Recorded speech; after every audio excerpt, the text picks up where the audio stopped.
morning. All right. Well, we're working a little bit on our PowerPoint, but one of the things that we wanted to do this morning was maybe do a really short icebreaker, and only if you're comfortable. My name's Mindy Rickard. I'm with the Health District of Northern Larimer County, and I am the project coordinator for the Larimer Advanced Care Planning Group. And with me today, and they're going to introduce themselves more fully, is Tammy with Pathways Hospice and Rachel with Ghost Funeral Care. So what we thought would be a great icebreaker and kind of help us understand what brought you here today is if you could just give us your first name and in one sentence tell us what brought you here today. So I am going to start over here, and because we are having the event live streamed, we are going to use the microphone so everybody can hear. My name is Sharon, and the reason I'm coming here is because I want some more information on some of the, like I have a burial plot in Greeley, but I need to sell. My parents are there, but I am not going to be buried there. I want to be cremated.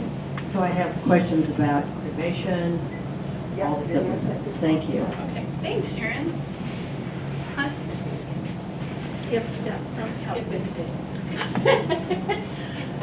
My name is Cher. I am here because I've been involved in long-term care for a long time. I have volunteered with Pathways, and I am working towards being an end-of-life doula. So this is just something that really interests me.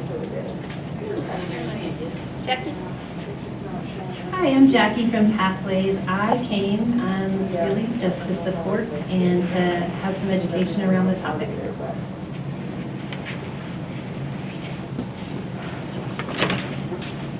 Hi, I'm Anna, and I'm here just to get more information, and one of the things was body donation, so hopefully we can talk about that.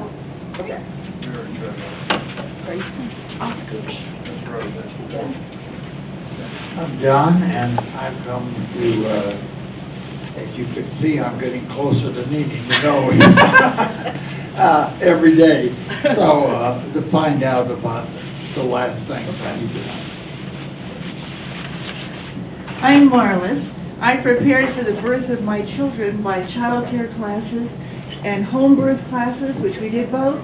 I figured birth and death are the most two important events of your life. So why not prepare for death too?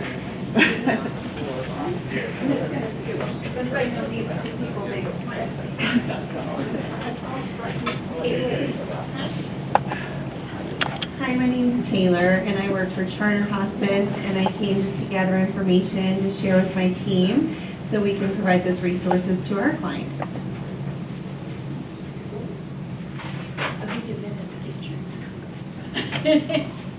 I'm Ann, and I'm a Catholic volunteer, and I also just want to know what should be done for the last week of March.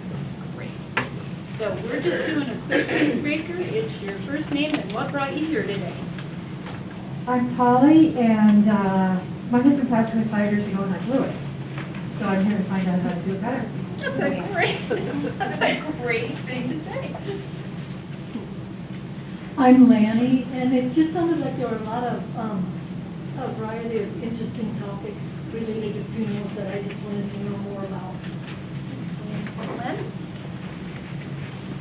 I'm Lynn, and I've experienced both death with and without funerals, and so I'd like to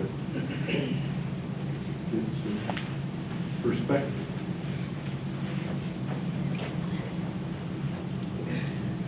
My name is Lisa.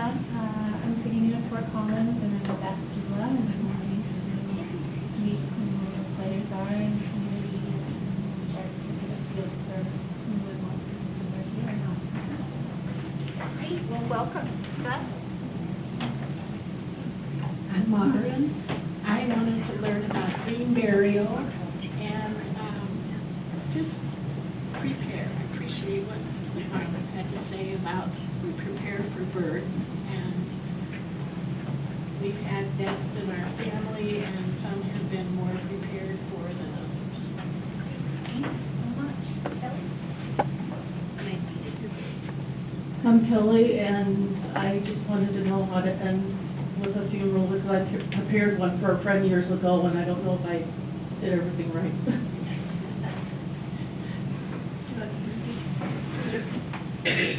My name's David. I heard about this meeting, and a matter of curiosity.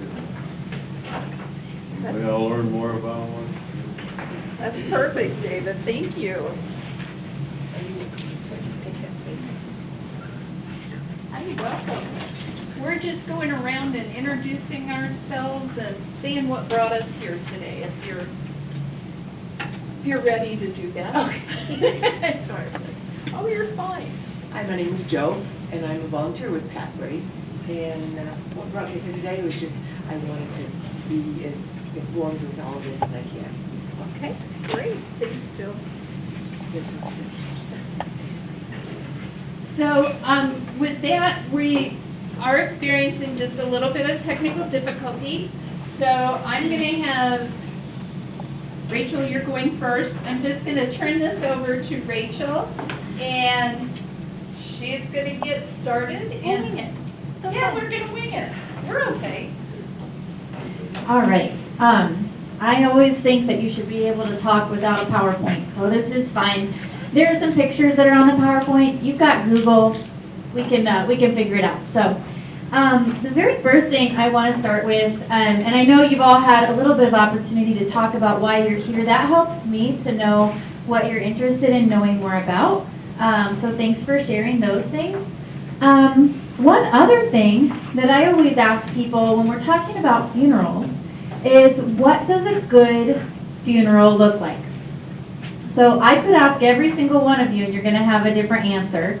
So give me just a couple, and I'll repeat them through the mic so that the people on the live stream can hear us. What's maybe a couple of words? What makes a good funeral? Music.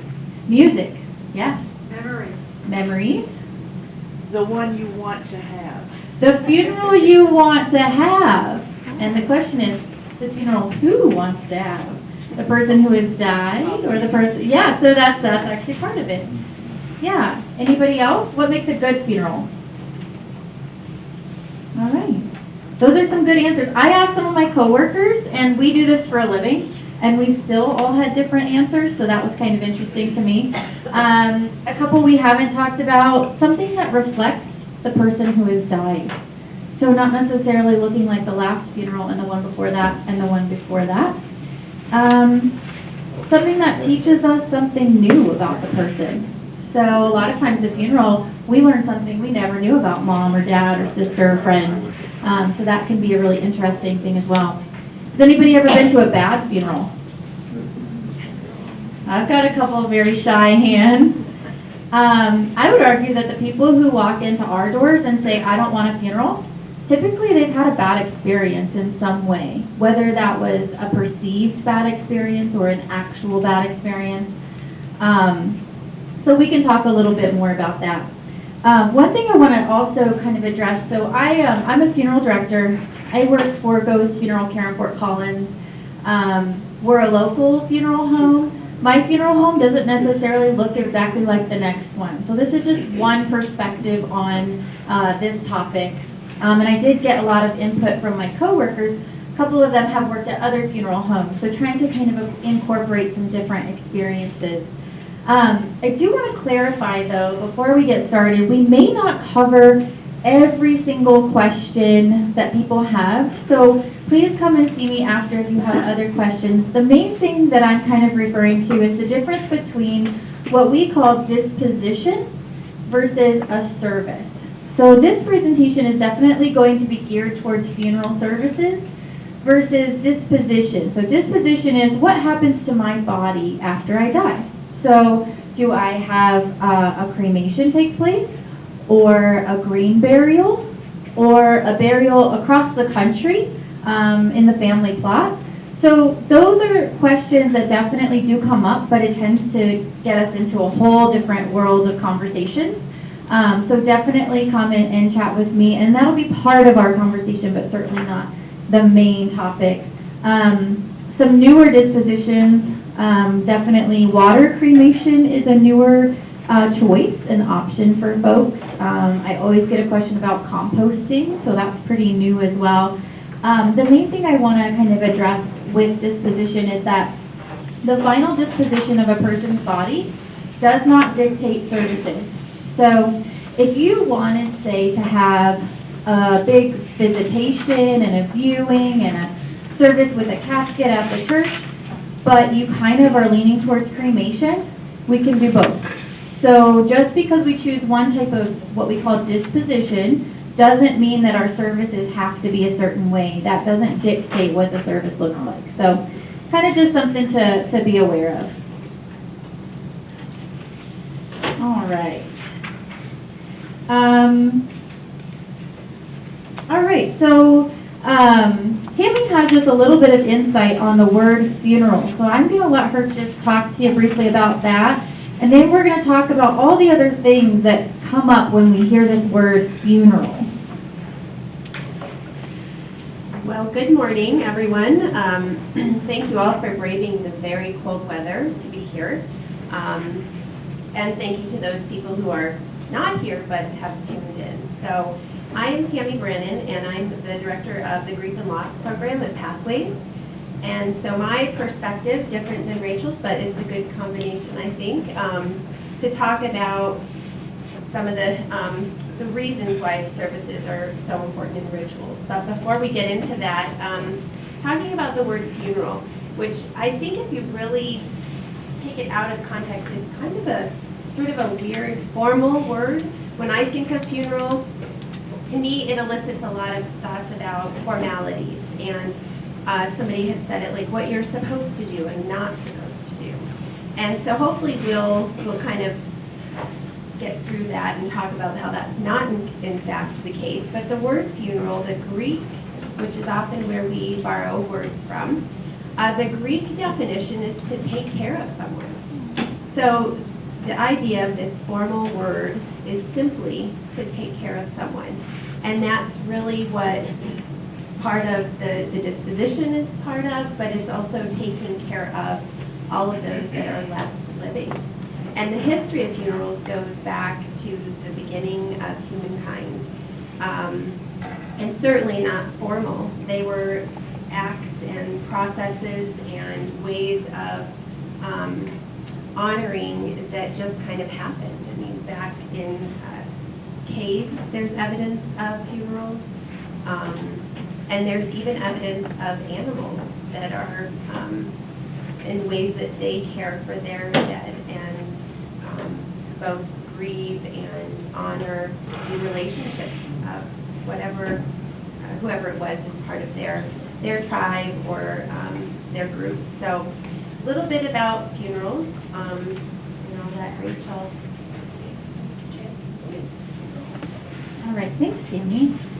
So, You just announce, I'll be happy to send the, we can send the PowerPoint. we can send the PowerPoint to anybody who misses it. It's, we'll try to be entertaining enough you don't miss it, but we can send it to you. And the people on the live stream might even be getting it. But, all right, so, yeah, I really enjoyed that perspective. So I went to mortuary school, and I've been a funeral director for a really long time, and was in hospice before that.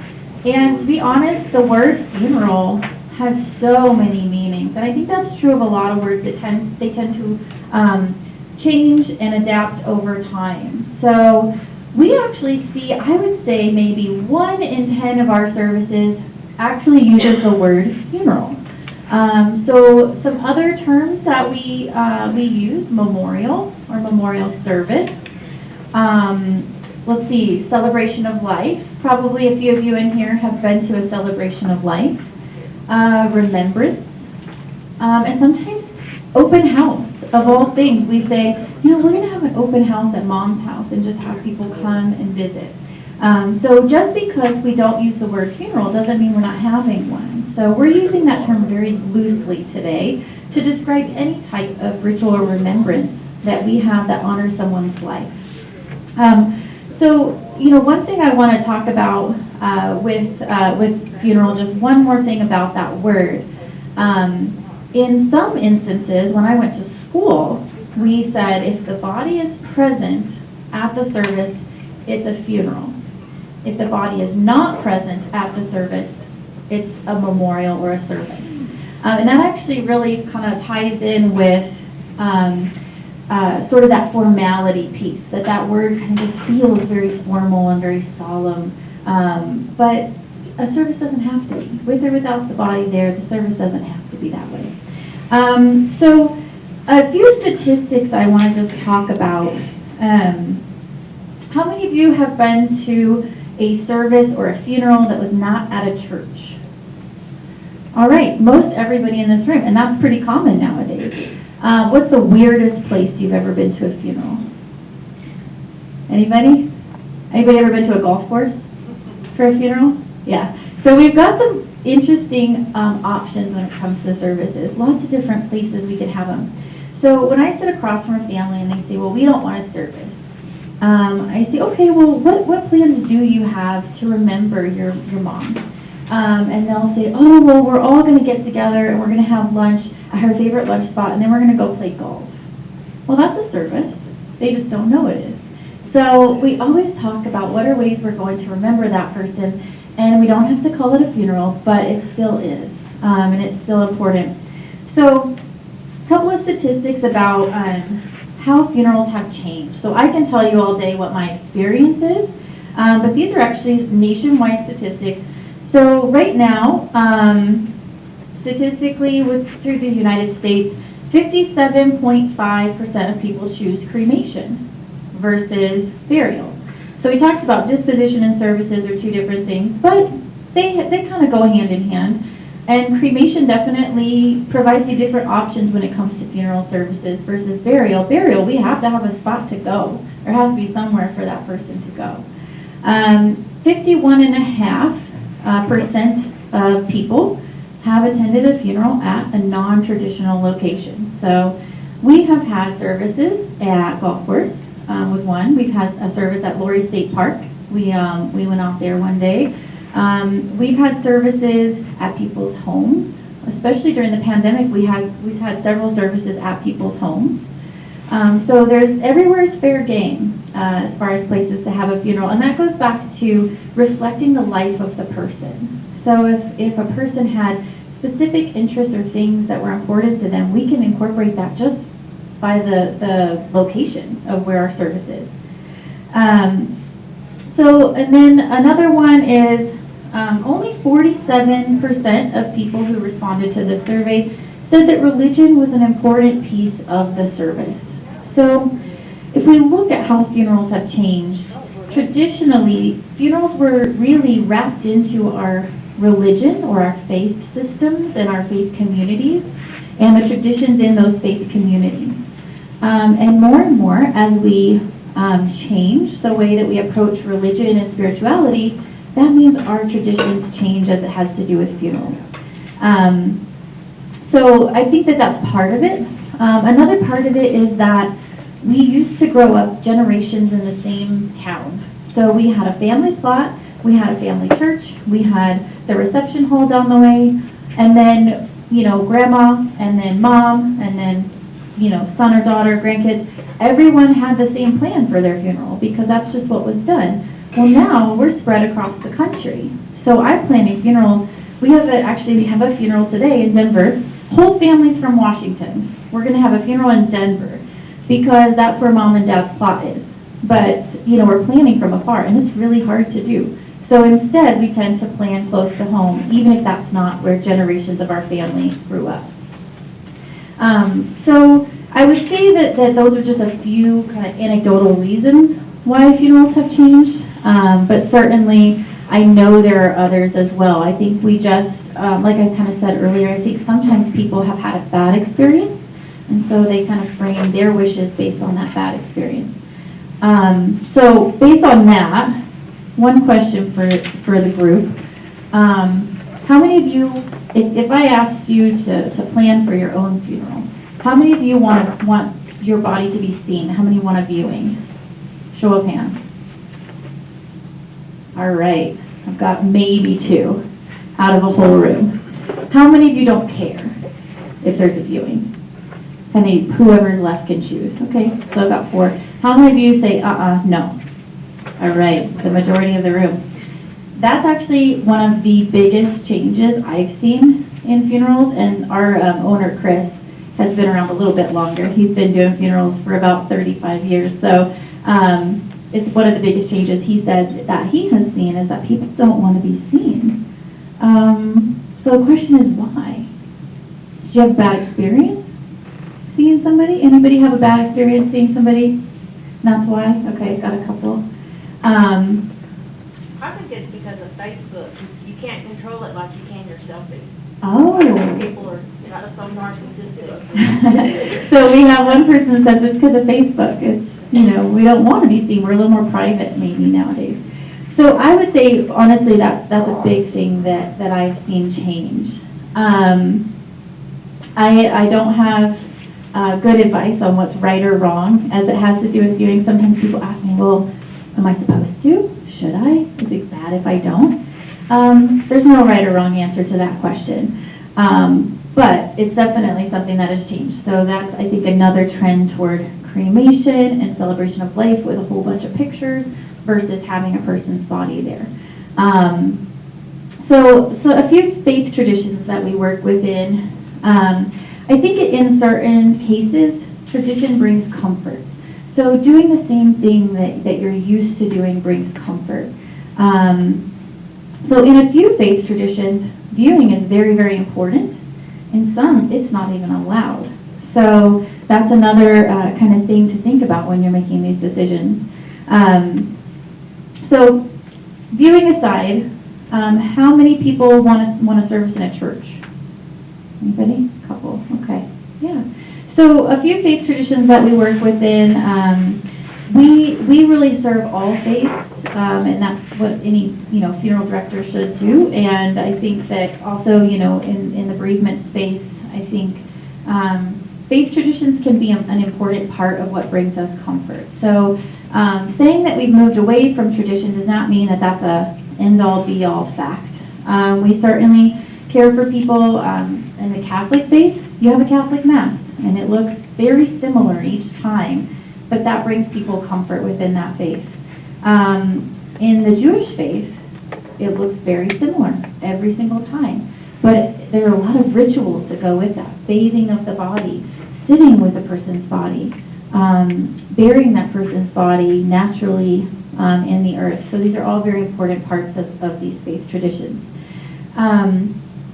And then, for instance, in some of the Eastern cultures, cremation has been around for a lot longer than we think of, and we have people actually present for the cremation. So the cremation itself is actually incorporated into the service. It's all one thing.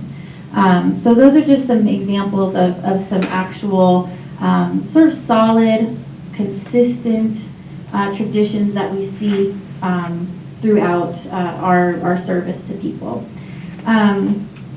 All right, so questions so far? Okay.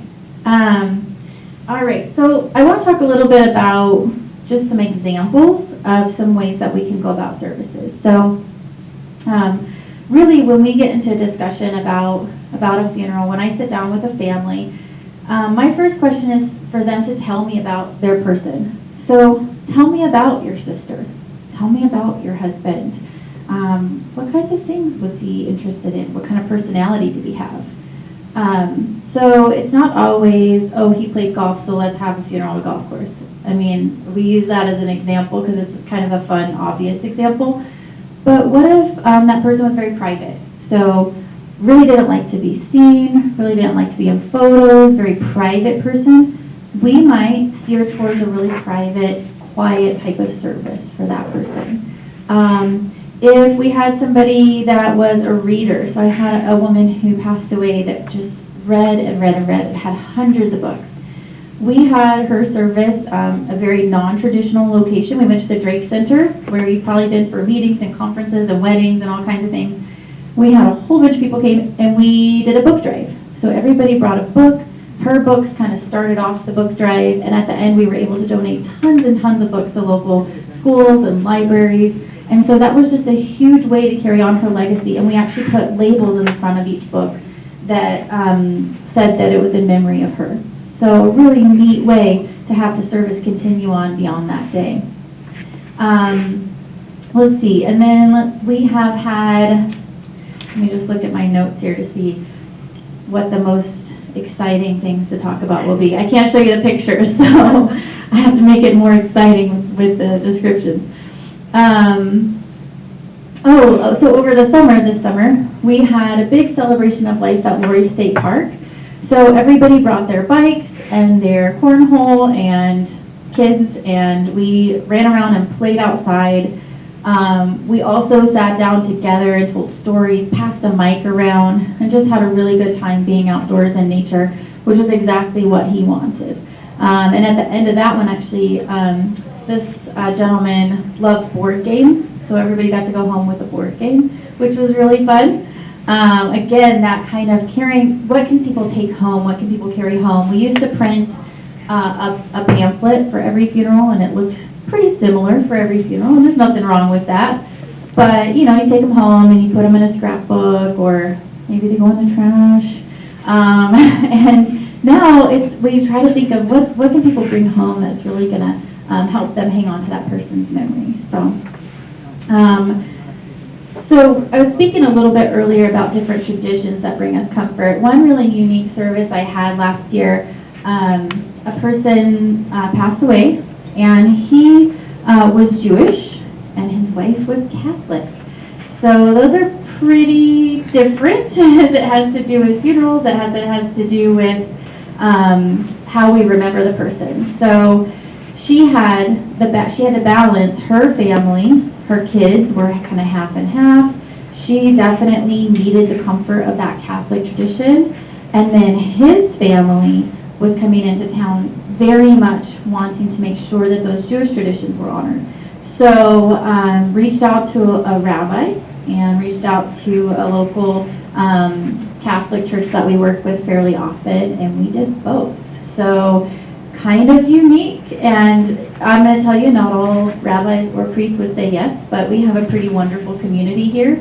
So we did a rosary, which is a very Catholic thing, before the funeral, and then we did a funeral where we had Catholic hymns mixed with Jewish songs and some of the Jewish prayers. It was the most beautiful service, and there were no rules behind it. And then I think one of the things that I do want to also talk about is kind of how the pandemic has affected the way that we grieve. So you all obviously had some kind of draw to come here today to talk about funerals. And maybe some of you think, I don't know if I did it right the last time. There's no right or wrong way. Let's start with that. Or you want to say, I really want to get this right. One thing that we saw during the pandemic, pre-pandemic, we had a lot of people come in that were very much like, cremation, no service. Don't want a service, absolutely not. Don't want attention on me. And then during the pandemic, we didn't have the option. So for a very long time, people were told, you can't have a service. And this amazing thing about Americans, when we're told we can't have something, we don't like it very much. So it's weird. Ever since, so it's almost like this pendulum. So it was before the pandemic, no service, no service.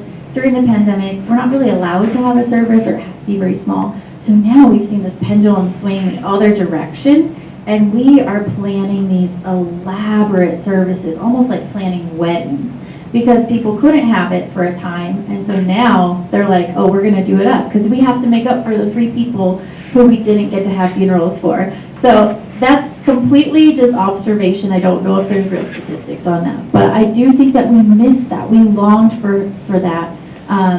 Meeting in person, seeing the people who knew our loved one and getting a hug from them and hearing the stories. You just can't do that as well over 15 phone calls as you can in person in a room full of people. So definitely we've seen a trend back towards having services. Another thing with the pandemic, I think we've missed the participation side of it. So during a funeral service, we have a very short timeline to do a lot of things. So no matter what the service looks like, we still have to figure out a place, a time. Do we want pictures? Do we want food? Who's going to talk? Who's going to sing? What's our music? So there's a lot of things that we have to do to prepare. On the other side of that, we also still have to care for that person's body. So sometimes people even want to have some hands-on interaction with that part of our process. So during the pandemic, that was taken from us as well. I think that participating in that process is half of what makes a funeral so meaningful. So our loved one dies, and our immediate reaction is to withdraw and perhaps not to do anything, not to talk to anyone. But having to plan a service gives us a to-do list. It gives us things to focus on. It also, everybody comes into town and you get to sit around on the couch and look through pictures and talk about memories and just enjoy each other's company. It's a forced family reunion. Not always a good thing, but typically it is. So I think that's part of the healing process that goes into a service. And it's something that I always kind of try to encourage people who say, no, we're not going to have a service. We talk about, well, what could you do that would feel good, that would bring you comfort, that would help you remember this person? And we talk about, pull out the old family photo albums, look through photos, share photos with each other, share stories, send out a group email to where people can interact. That's really, I think, half of the important part of the funeral, is all of that participation. Even little things that seem little to some of us. I had a family just recently who said what helped her the most was picking out the flowers. So that seems like a little detail, but she went to the florist and they talked about the different personality of each flower and the different meaning of the colors, and she had a really deep, intimate interaction with that experience. And so we never know what part of that process is actually going to bring us comfort. Yeah. Sorry to interrupt. You talk about participation and ways people do it. How do you bring people to the table to participate? You're the ones that just withdraw and step back and go, I don't want to do anything, I don't want to be involved. How do you get them there? That's a good question. So the question is, how do you bring people to the table to participate? So we talk about participation being very important, but maybe you have a family member that says, forget it, hands off, I don't want a part of it. It's hard. It can be really hard. We reach out. Specifically, I actually tend to facilitate that quite a lot, and I bet Tammy might have some insight into that as well. I have to have input. So legally, as a funeral director, I have to have input from those involved, from those who have a say. So sometimes I force that, and sometimes you can't. Sometimes that's what that person needs, is to be withdrawn and alone. There's no easy answer to that one. Yeah. We try to get everybody's involvement if we can.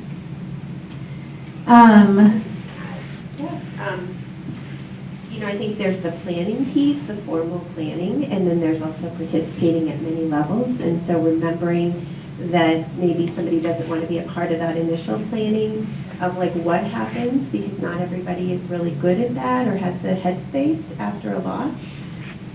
So remembering there's many different ways and times to participate. So they may not plan it, but hopefully they'll attend, and giving them the choice, I think, is the most important thing.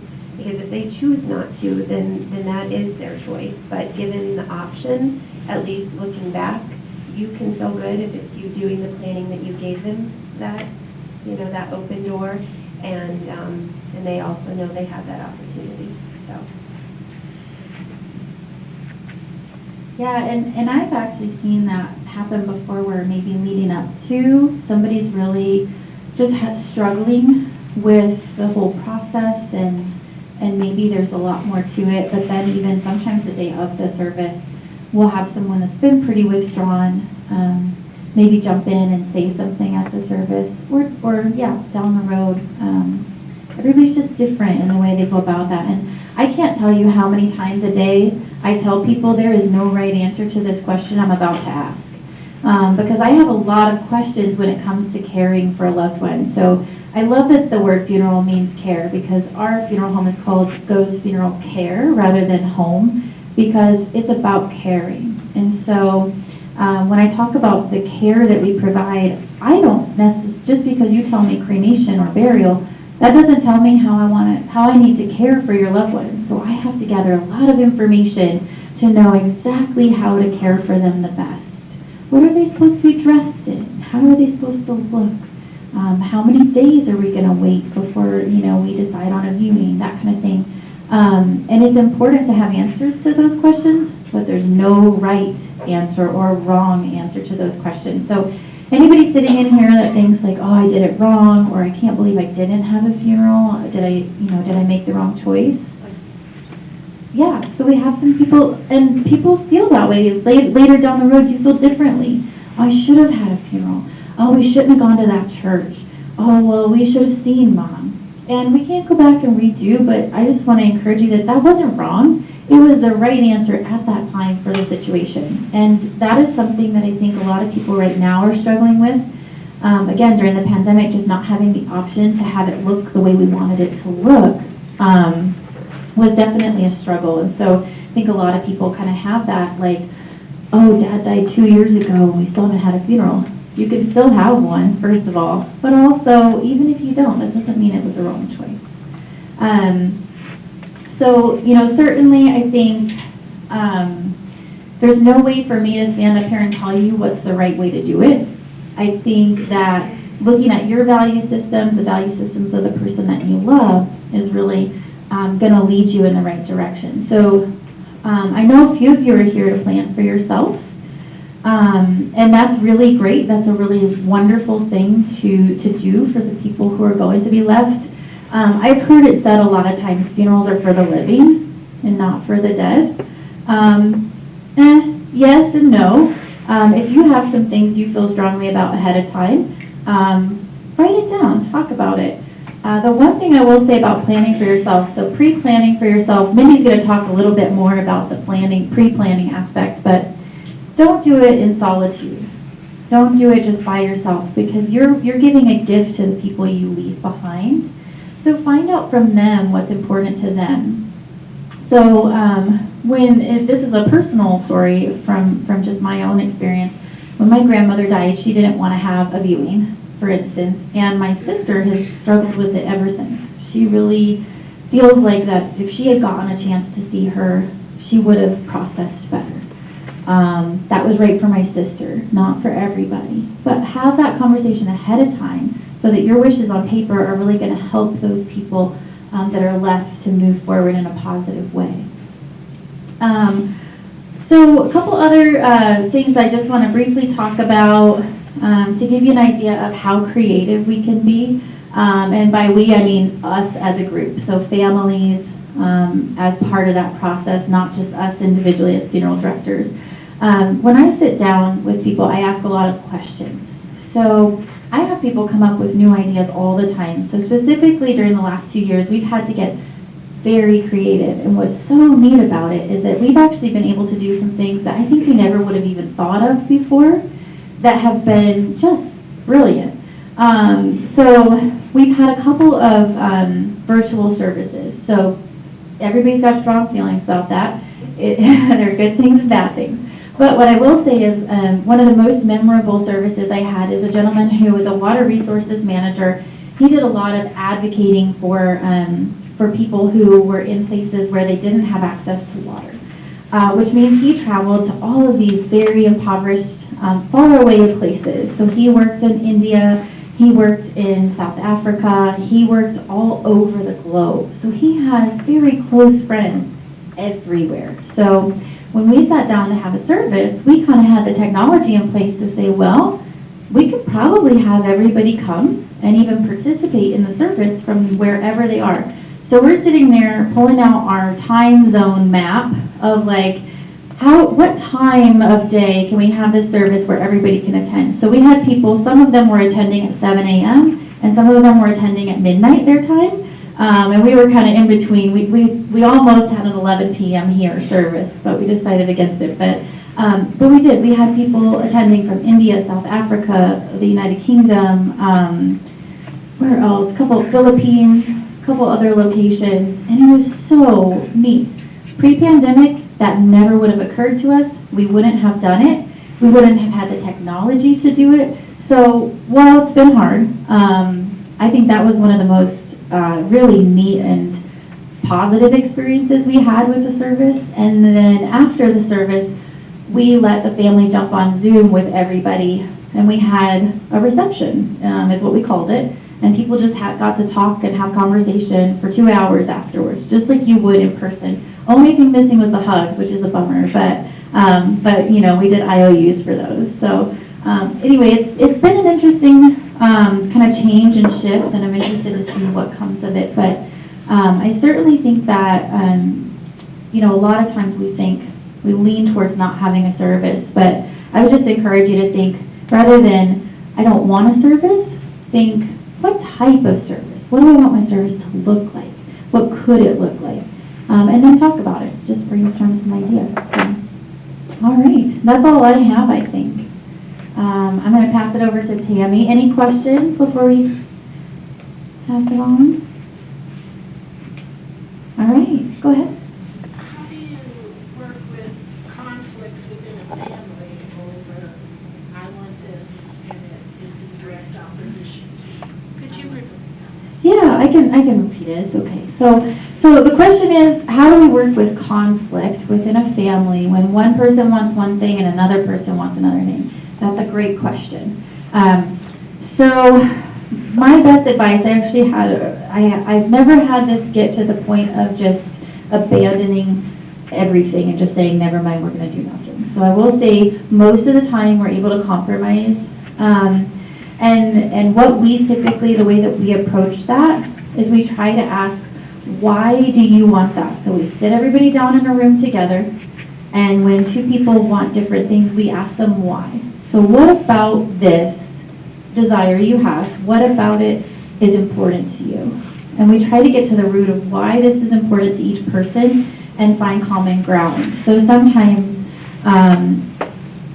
we have a dispute maybe between a church versus not a church. And when we really get down to it, a person says, well, I had a really bad experience growing up at this church. This is something that I'm not comfortable in that space. And so maybe we compromise on location, or you know, just an outfit for mom. And that seems like a petty thing or a little thing. It is not a little thing sometimes. So what about this outfit is important to you? What about this outfit is important to you? That's a really basic example, but you'd be amazed how much we can fight over little things.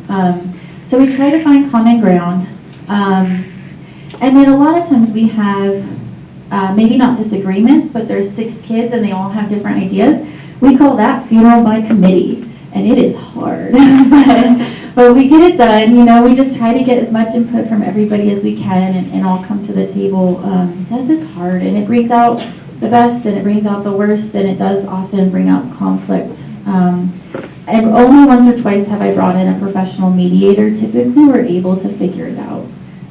So that's what I would encourage people to do. Yeah, that's an advantage of writing it down ahead of time. Yeah. Since we're not going to deal with either burial or disposition today, would it be possible to have possibly another program where you dealt with including the green burial and science care, whole body donations, everything at another time? Yeah, so, you know, we've got a lot of questions maybe about disposition and what's the difference between donation and green burial and water cremation and all of those. Certainly, I think we could probably find an opportunity to talk about those in a different setting. And I would definitely encourage you, like, that's another conversation that's great to have ahead of time. And just know, it doesn't mean you can't have services a specific way. So it's not a one or the other kind of thing. So, any other questions? Yeah, Lynn. Have you ever had a service before the person died? Have we ever had a service before the person died? Yeah, that's called a living funeral, and it's pretty brilliant. I think sometimes we wait for big milestones, 80th birthday or, you know, anniversaries or things like that. We wait for these milestones before we get everybody together and celebrate a person, but you don't have to. You can have it any time. So that's, yeah, we have had a few of those. My uncle did that. He called it his retirement party, and it was a big barbecue spread, barbecue drinks, and it was a lot of fun for everybody. So yeah, having a barbecue, a retirement party, I like that. Yeah, yeah. And sometimes it's because somebody gets a diagnosis where they really want to have everybody together before they're in heavy treatment and not feeling very good. And absolutely, it can be really neat. So, yeah. All right, I'm going to hand things over to Tammy. Thank you.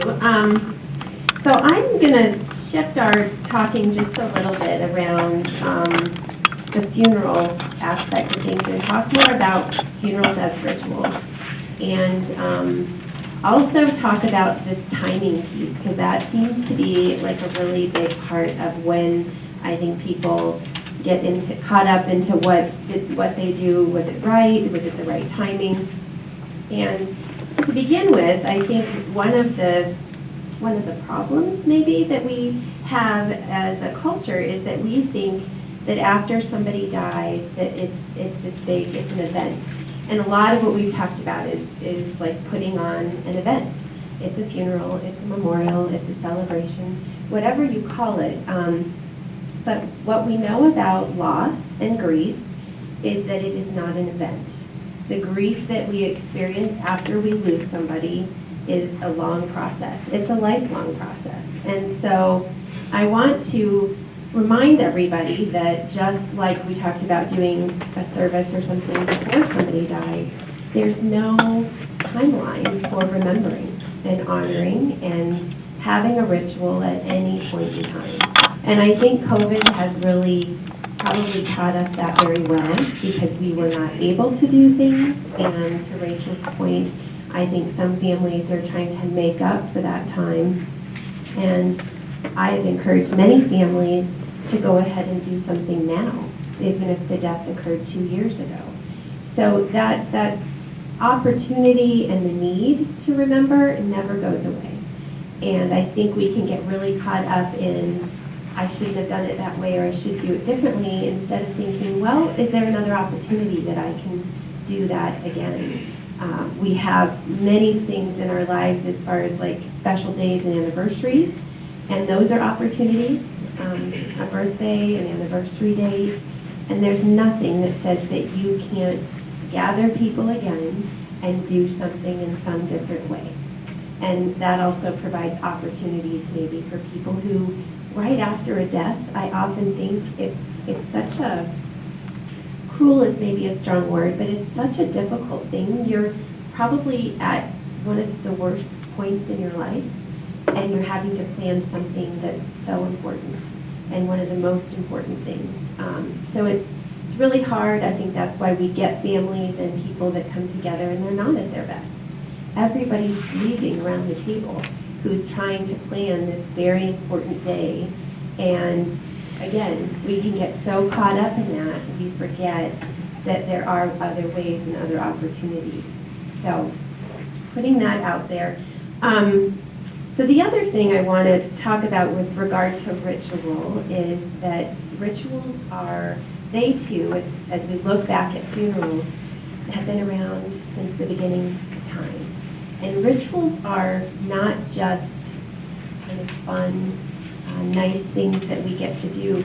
Rituals are really, really essential to our humanness and being able to acknowledge things when they're happening. Not just death, but we have many rituals throughout our lives, including from the beginning of our lives.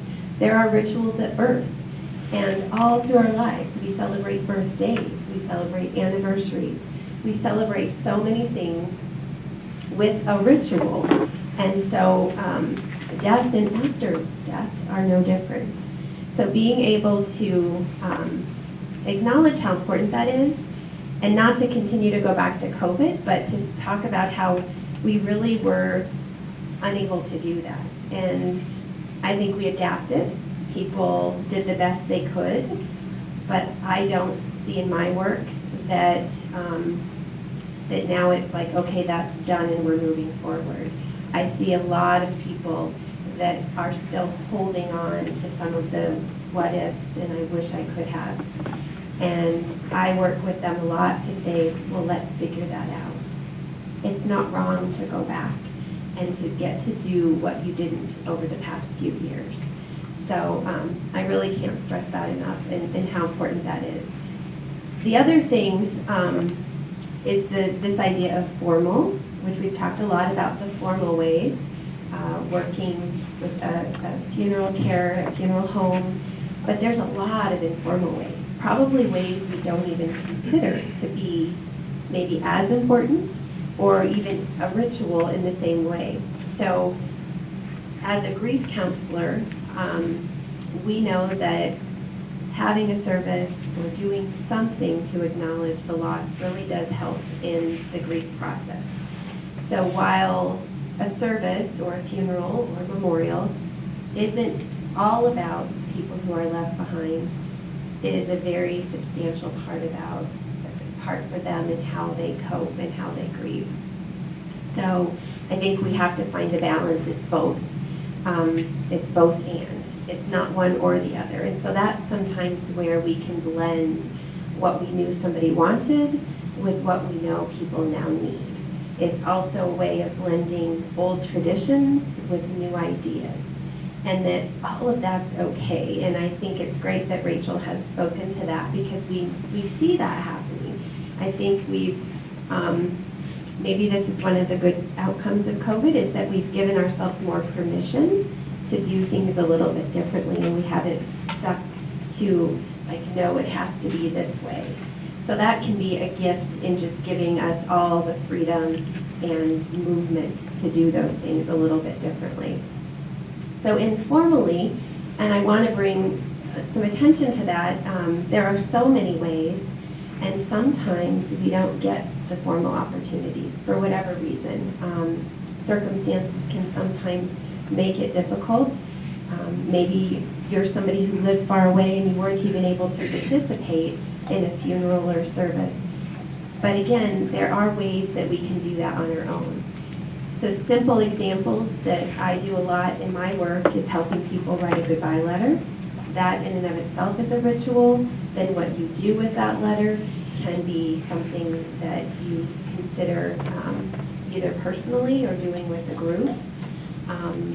Balloon releases or things like that, any kind of releases. There's a lot of things. There's lanterns. There's also more eco-friendly things that you can do, because I know that's not always appreciated, but there's a lot of different ways that people come together, again, on a birthday or a special day. On the more personal side of things as well, there's also planting gardens, memorial gardens in your yard. We certainly, if you're out in our community, I think Larimer County does a really great job of having opportunities for people to purchase a bench or a tree or different things. Those too can become a ritual where the day that that's placed or that it's honored is another opportunity. And simply just having a garden in your backyard, planting a special tree in your own home. I know there's some of the families I work with have actually had trees, and Rachel may know more about this than I do, but trees where some of the ashes are actually in the roots, and they're potted plants. And so I've had families talk about caring for the plant, and in many ways it's continuing that care for the person, and it's really beautiful. So there's endless ways for you as individuals or small groups to do informal honoring and remembering. We talk a lot at Pathways leading up to somebody's death, and certainly during and after, the importance of meaning making. And I think of meaning making as being kind of, sometimes it encompasses that spiritual piece, how we all make meaning in the world, and in large part rituals help us to do that. They also can help us feel like we have control of a situation that feels very much out of our control. And so we find people who utilize rituals, the formal and the informal, help them to grieve in a way where they feel like they even have a little bit, for lack of a better word, more control or the ability to have impact in their own grief process. And so like the letter writing and all of it, really helps people feel like they're able to do something, because often we feel like there's nothing to do except for sometimes be with those feelings, be with the grief, and that can be overwhelming. So the doing in the form of a ritual can be very healing, and there's a lot of research out there that people who participate in rituals after the death of somebody, but actually in rituals throughout our lives, find themselves to be more able to cope in a healthy way with whatever's happened.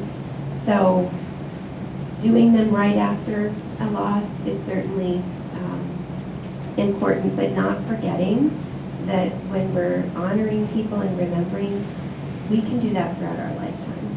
And there's no right or wrong to that. So, yeah, I think that kind of covers things. I did want to talk about, just really quickly, and I know Rachel talked about this, and Mindy will too, is that kind of the planning part, the pre-planning, and how very important just having conversations, how important that is, whether you know you're dying or not, because the reality is we all will, and we may or may not be able to live to an old age and do that planning piece when we sometimes think of it more often, or we feel like it's the time to do that. The truth is, it's always the time to have a conversation with the people you love about not only what you want, say in a ritual, but also to speak the words about what's important, what you appreciate, what you're grateful for. So I can't stress enough how important that helps in the grief process, when people and families have taken the time to not only talk about the logistical stuff, because that is important, but they've also opened the door to talking about their lives and what has been meaningful and what they appreciate about the people that are around them. So that can be done anytime, at any age. And I think, unfortunately, I'm speaking to a lot of people who are not of a young age where I wish it was more encouraged. So, are there any questions of Mindy or any of us? I know Mindy's going to talk a little bit about pre-planning. How would you go about a memorial bench? Because that's an idea I've had. Well, I can't say that I know all the ways, but I do know that through the different city organizations, you can reach out to the city. And there's a variety of places. Even the Gardens on Spring Creek have a place for memorials. At Pathways, our location, we have bricks out in our memorial spaces. And oftentimes families, especially with cremation, when they don't have a grave site to go to, they want something and they want a place. So we often see people at Pathways on all the holidays and every day in between, coming and putting flowers and special things next to the bricks. So there's probably many, many places and ways that you could do that. Usually start with the parks program in any town.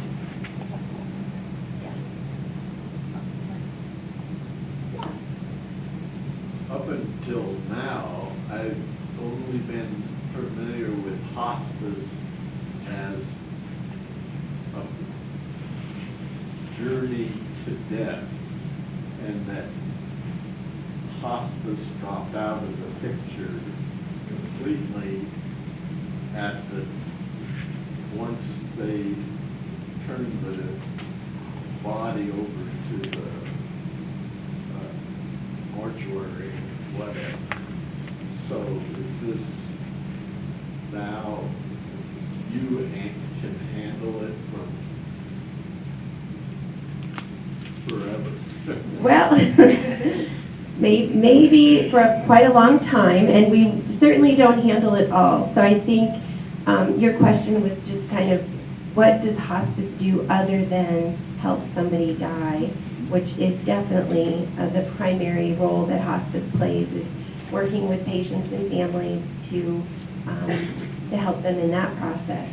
I'm the director of our grief and loss program, and so at Pathways, and we're somewhat unique in this is that we have our hospice program, we have a palliative program, we also have a community grief center.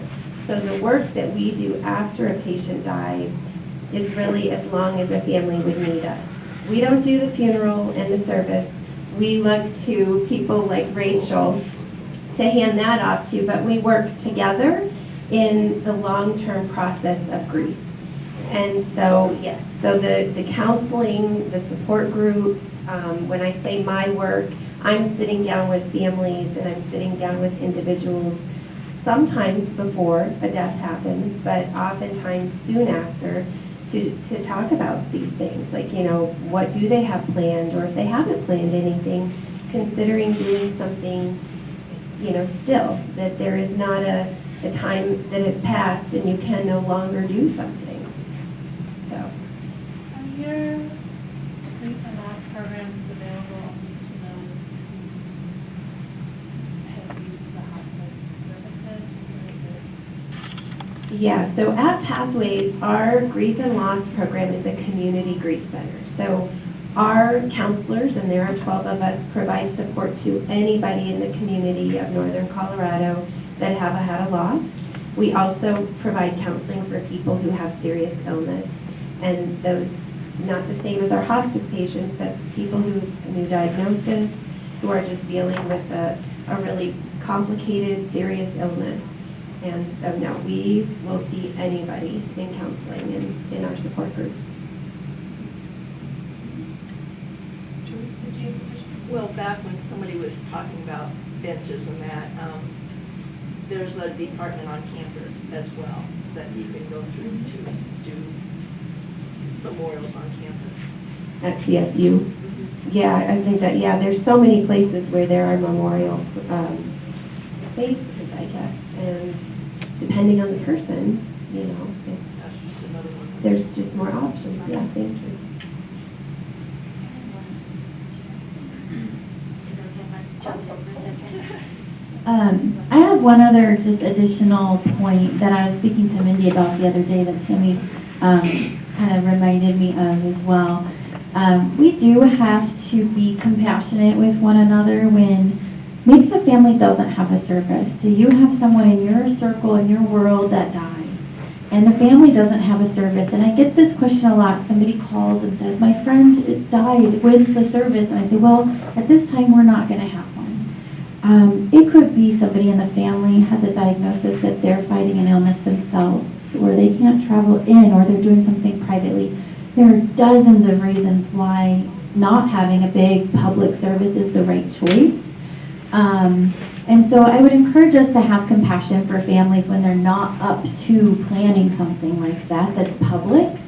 But my other piece of advice when people call with that question is, why don't you gather all your friends together and have something? You don't have to rely on the family to have a big public service. So the last person I talked to about this, it was a bridge group, and they were all very sad because there wasn't going to be a service. I said, have a bridge tournament, or have a gathering of all of the people that are in your circle that knew her, and do something. Of course, I don't share the reason why we're not having a service. I just encourage people, you don't have to rely on the family to do it. So just know that that's something you can still do without them, you know, having something for you. So. Well, thanks, Rachel. I think you want that one. I want that one. Yeah.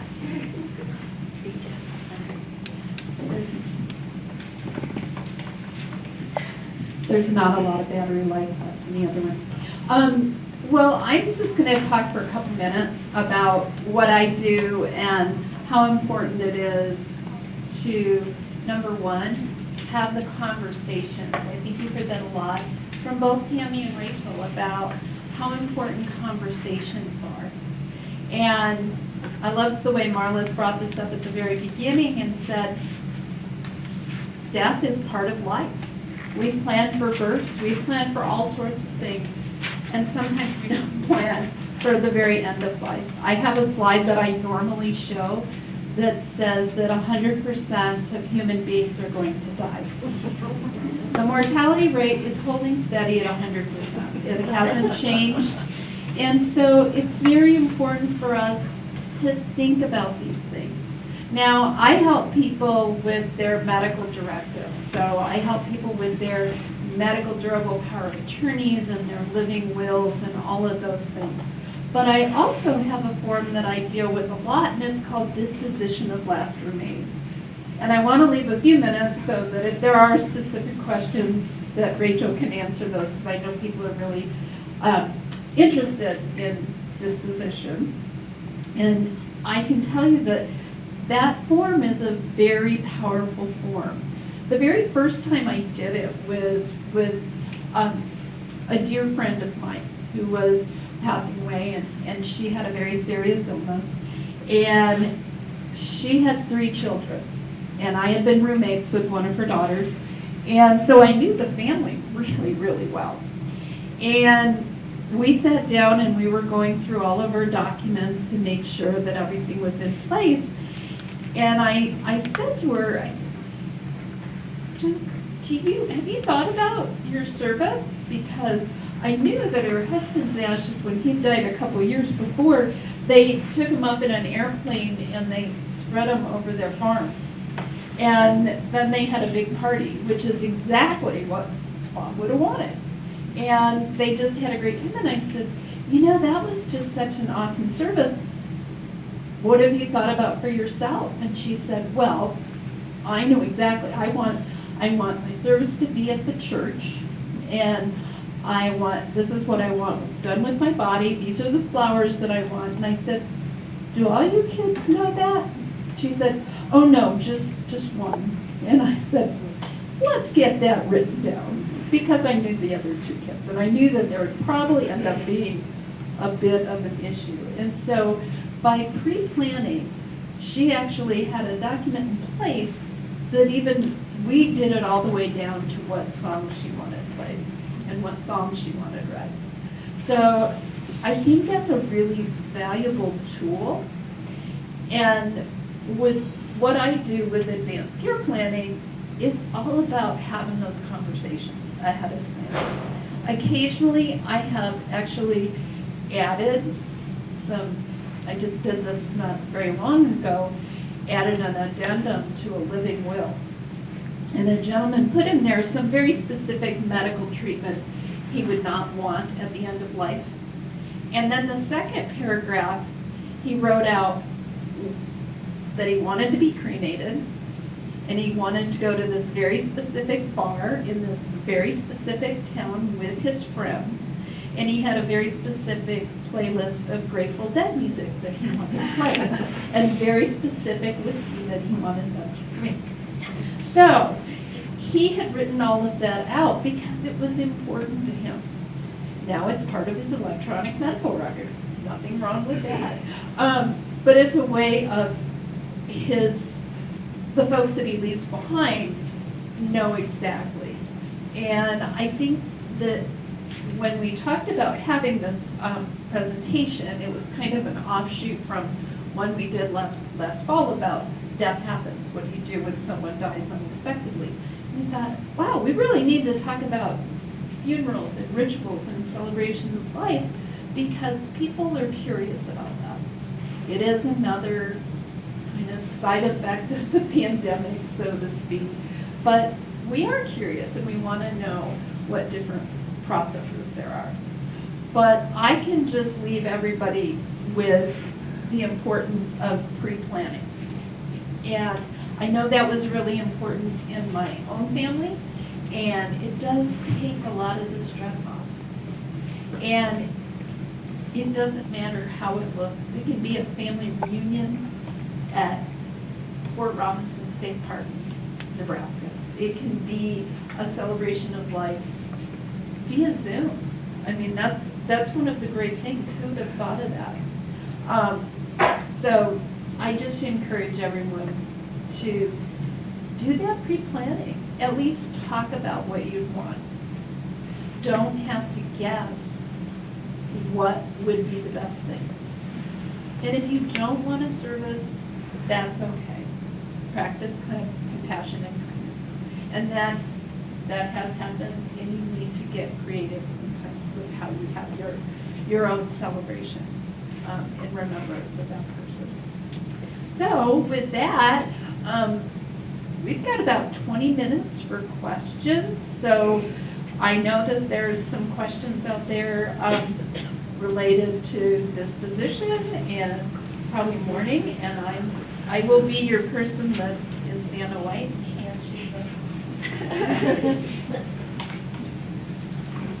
And there is a lot of really good information up on the countertop up there. I know Rachel brought information on body donation to science, which she can answer a few questions about how you deal with the body donation. That was one of the questions. And then just different options. And hopefully, could you post the PowerPoint to the resource page sometime? I'll figure it out. Okay, great. So you can go to Ghost Funeral Care website, and they have a fabulous resource page where this live stream recording will be.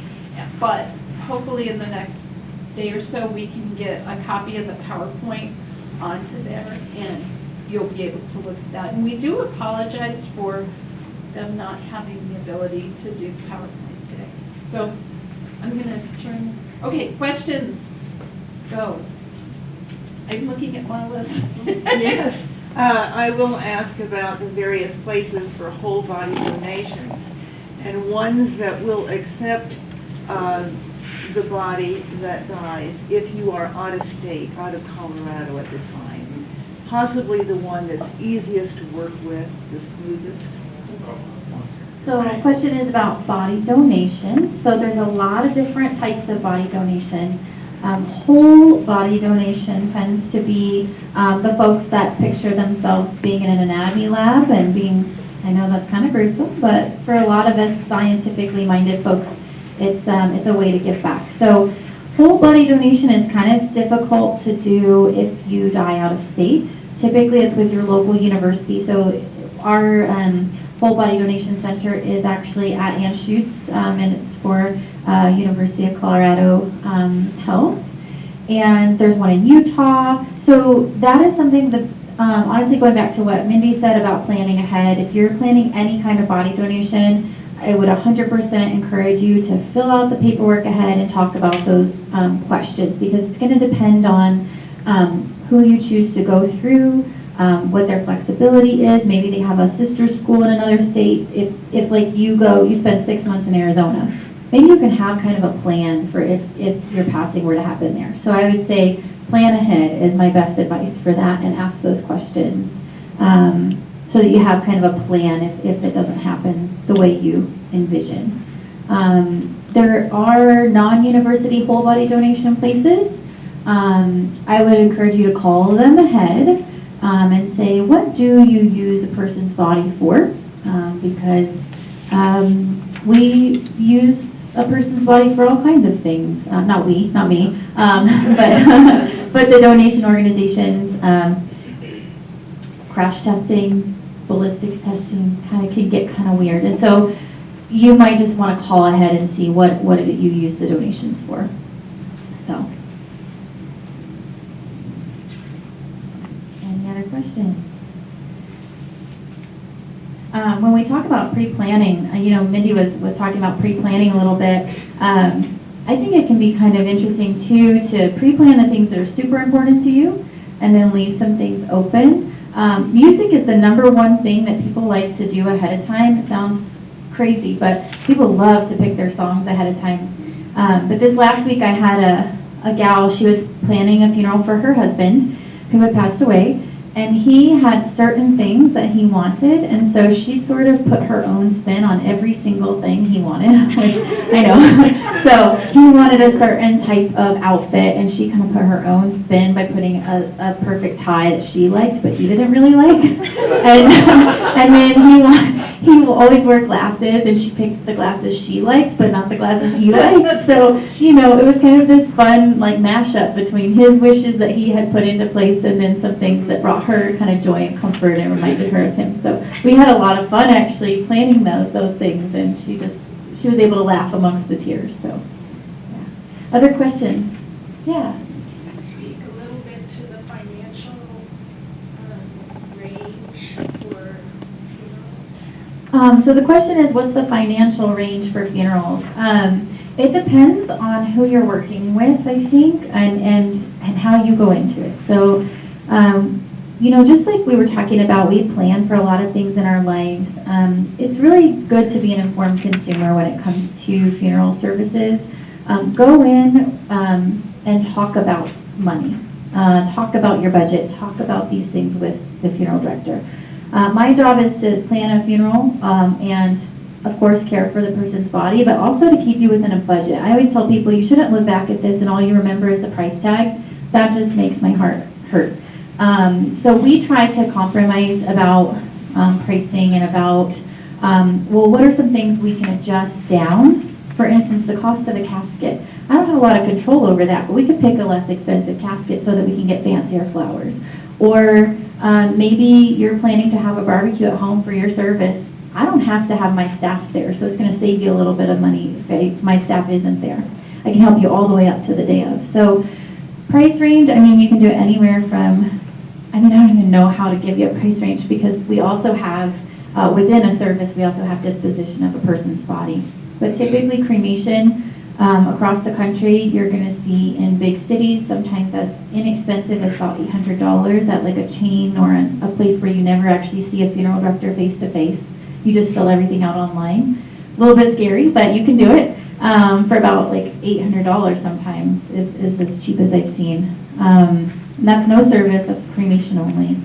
All the way up to, I mean, I've heard of people spending $20,000, $30,000 on a funeral on the east or west coast that's very fancy and horse-drawn carriages and limos and, you know, so it's just hard to give a price range. It definitely is a specific conversation. Yeah.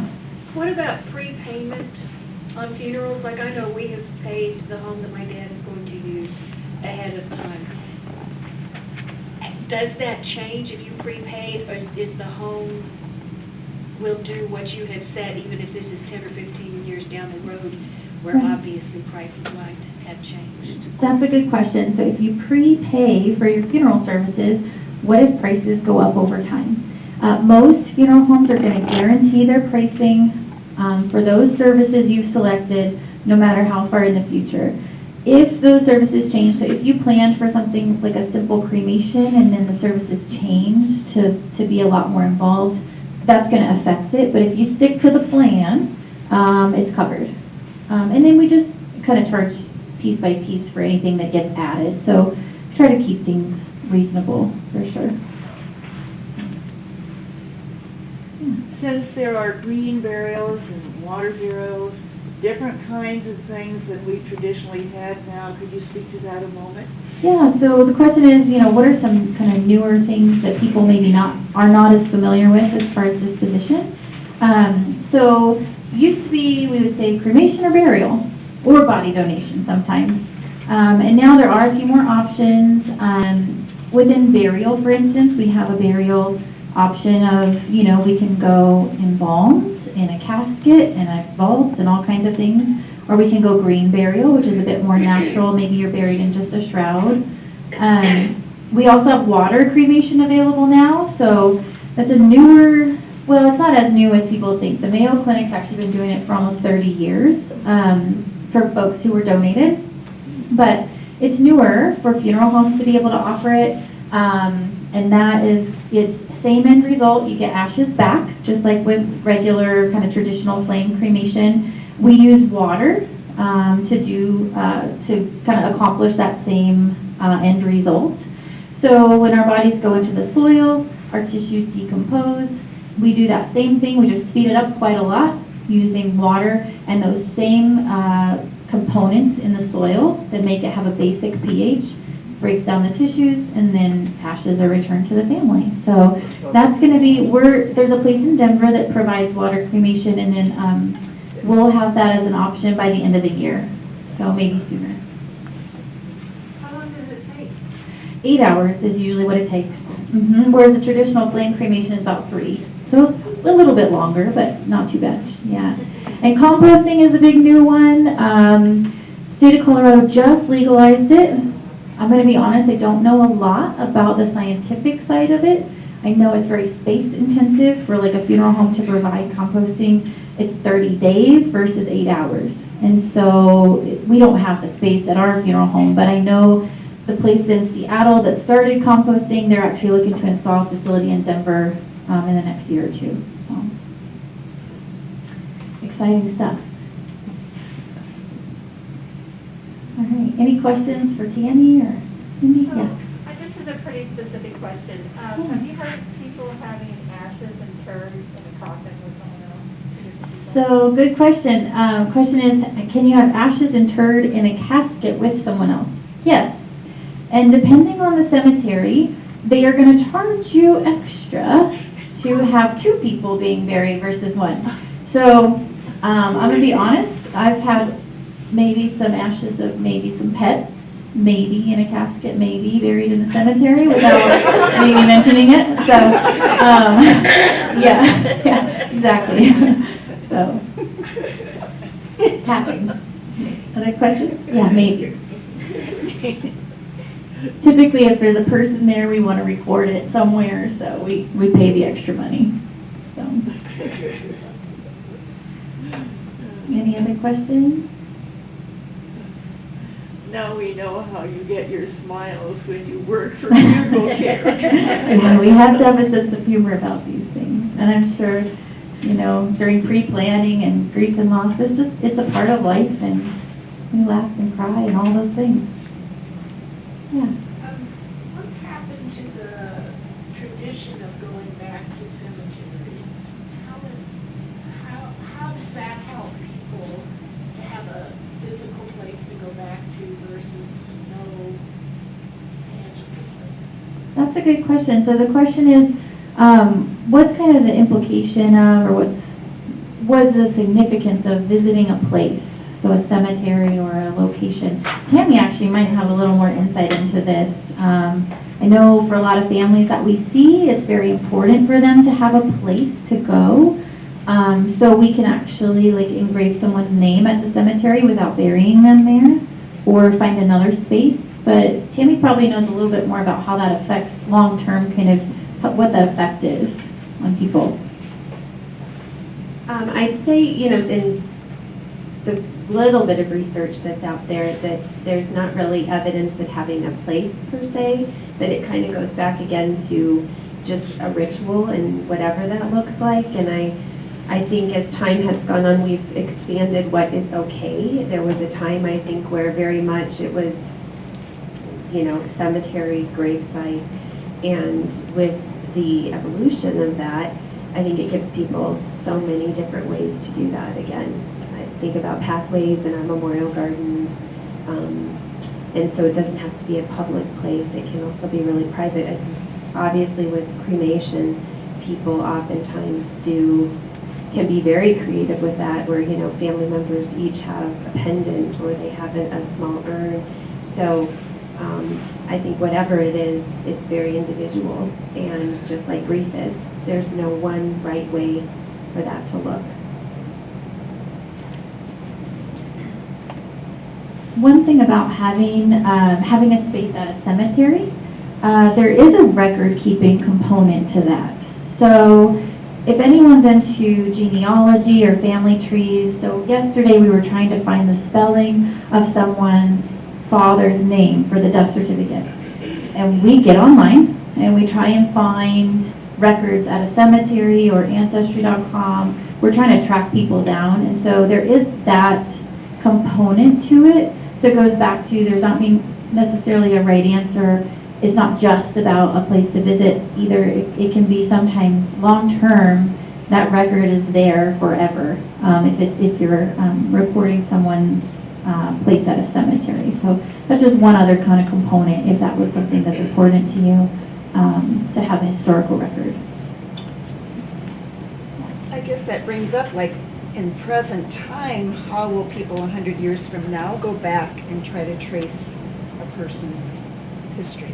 Good question. So 100 years from now, how will we trace back our people? Death certificates are public record, and after a certain amount of time, they are accessible. So I think that's really the most solid way we have nowadays. A lot of people aren't doing obituaries in newspapers anymore because it's very expensive. We think the internet will still be around, but we don't know. So it's a good question. Things are a little bit different. And honestly, is it important to us? So for some people, it's really important because we like to look back at our family history. For others, they say, oh, wipe me off the face of the planet, I don't care. I've had people say that out loud. And so, you know, I think, I don't know. I don't have a good answer except death certificates for sure are public record eventually. So. What's the time frame? I don't know. I don't know the exact time frame.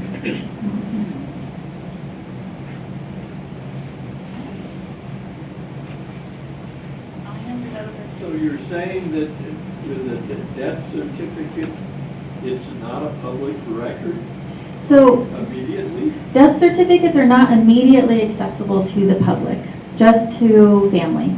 So, but eventually it goes into like lineage, and ancestry.com is able to access those types of records. And as somebody that loves genealogy, and our next program next month is going to be on, so your kids don't want your stuff, like your china and your silver, what do they want? So we're going to talk a little bit about genealogy and that. I can tell you, having been on ancestry.com way too long, more and more records are coming up and being digitalized and put on Ancestry. So census records are a big part of that. So there's a lot of things out there that you can utilize. So you probably will live on in perpetuity on Ancestry.com and Linktree and a number of other sites out there. Hard to like totally wipe you off the face of the earth. So some of my relatives managed to do that. Figured it out. Well, I guess we can go ahead and wrap it up. Thank you so much. We can hang out here for a few minutes longer and talk if anybody has any questions that they want to do kind of in person. But thank you all so much for coming, and for those that are on our live stream, I heard a few people had some trouble getting on, so I apologize for that. But it did go on, and this will be recorded and on the Ghost Funeral Care resource page. So if you have other friends that would like to see it. But thank you for braving the cold and the snow, and be careful out there today. Thank you so much.